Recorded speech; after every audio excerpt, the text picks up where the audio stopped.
প্ৰধানমন্ত্ৰী আৱাস যোজনা চৰকাৰী বিপিএল ঘৰৰ আৰু এটা নতুন আপডেট লৈ আহিছোঁ।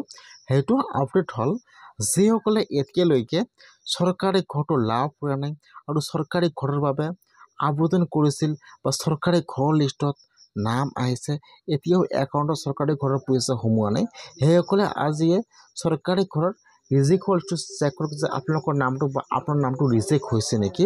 বহুতো মানুহৰ নাম কিন্তু ৰিজেক্ট হৈছে, সেইকাৰণে কিন্তু এতিয়ালৈকে চৰকাৰী ঘৰৰ পইচাবিলাক লাভ কৰা নাই। যদি আপোনালোকৰ চৰকাৰী ঘৰৰ লিষ্টত নাম আহিছে বা আপোনালোকে ঘৰৰ কাৰণে আবেদন কৰিছিল, যদি আপোনাৰ একাউণ্টত এতিয়ালৈকে ঘৰৰ পইচা সোমোৱা নাই, তেনেহ'লে আপোনালোকে আজিয়ে ঘৰৰ লিষ্টটো চেক কৰক। ৰিজেক্ট লিষ্টটো চাই লওক যে আপোনালোকৰ নামটো ৰিজেক্ট হৈছে নেকি। ৰিজেক্ট হোৱা লিষ্টটো কেনেকৈ চেক কৰিব চাই লওক। এতিয়া আপোনালোকে ফাৰ্ষ্ট এইটো অপশ্যনত আহি যাব pmayg.nic.in। মই কিন্তু আপোনাৰ সুবিধাৰ কাৰণে অপশ্যনৰ লিংকটো মোৰ ডিছক্ৰিপশ্যনত দি দিছোঁ। আপোনালোকে ডাইৰেক্ট ক্লিক কৰি ফাৰ্ষ্ট এইটো অপশ্যনত আহি যাব। তাৰপিছত ইয়াত চাব 2 নম্বৰত চাব দিয়া আছে আৱাস শ্বপ। এতিয়া আপোনালোকে আৱাস শ্বপৰ ওপৰত ক্লিক কৰিব। তাৰপিছত আপোনাৰ ওচৰত আৰু এটা নিউ পেজ এতিয়া অপেন হৈ যাব এনেকুৱাকৈ। এতিয়া আপোনালোকে ফাৰ্ষ্ট ইয়াত চাব ডাটা এণ্ট্ৰি দিয়া আছে, 2 নম্বৰ চাব দিছে ৰিপৰ্ট। এতিয়া আপোনালোকে ৰিপৰ্টৰ ওপৰত ক্লিক কৰিব। যেতিয়া আপোনালোকে ৰিপৰ্টৰ ওপৰত ক্লিক কৰিব, এতিয়া কিন্তু আপোনাৰ ওচৰত আৰু এটা এতিয়া নিউ পেজ অপেন হৈ যাব এনেকুৱাকৈ। এতিয়া আপোনালোকে ইয়াত চাব, ইয়াত কিন্তু বহুতো অপশ্যনৰ লিংক দিয়া আছে এনেকুৱাকৈ। এতিয়া আপোনালোকে অলপমান তলত আহি যাব, ইয়াত চাব, ইয়াত যিটো 1 নম্বৰত অপশ্যন আহি যাব EFMS ৰিপৰ্ট, অলপমান তলত আহি যাব। ইয়াত চাব, ইয়াত যিটো এফৰ 7 নম্বৰ অপশ্যন আহি যাব পে'মেণ্ট ৰিজেক্টেড বাই বেংক। এতিয়া আপোনালোকে এফৰ 7 নম্বৰ অপশ্যনৰ ওপৰত ক্লিক কৰিব। ইয়াত চাব দি আছে EFMS ৰিপৰ্ট 7 নম্বৰত দি আছে পে'মেণ্ট ৰিজেক্টেড বাই বেংক। এতিয়া আপোনালোকে সেইটো অপশ্যনৰ ওপৰত ক্লিক কৰিব। এতিয়া আপোনাৰ ওচৰত এইটো পেজ অপেন হৈ যাব এনেকুৱাকৈ। যিহেতু আপোনালোকে এতিয়াও ঘৰৰ পইচা এতিয়ালৈকে পোৱা নাই, ইয়াত চাব, ইয়াত অলৰেডি 1 নম্বৰ চিলেক্ট কৰা দিয়া আছে। তলত চাব দি আছে অল ষ্টেট।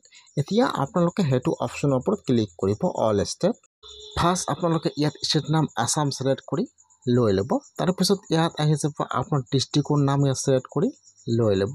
তাৰপিছত ইয়াত আহি যাব আপোনাৰ ব্লকৰ নাম। এতিয়া আপোনালোকে ইয়াত চাই লৈ ইয়াত আপোনাৰ ব্লকৰ নামটো চিলেক্ট কৰি লৈ ল'ব। তাৰপিছত আপোনাৰ ওচৰত আহি যাব কেপচা। এতিয়া আপোনাৰ তাত যিটো কেপচা আহি যায় মাইনাছ প্লাছ কৰি কেপচা যি হয়, এতিয়া আপোনালোকে ইয়াত কেপচাটো বহাই দিব।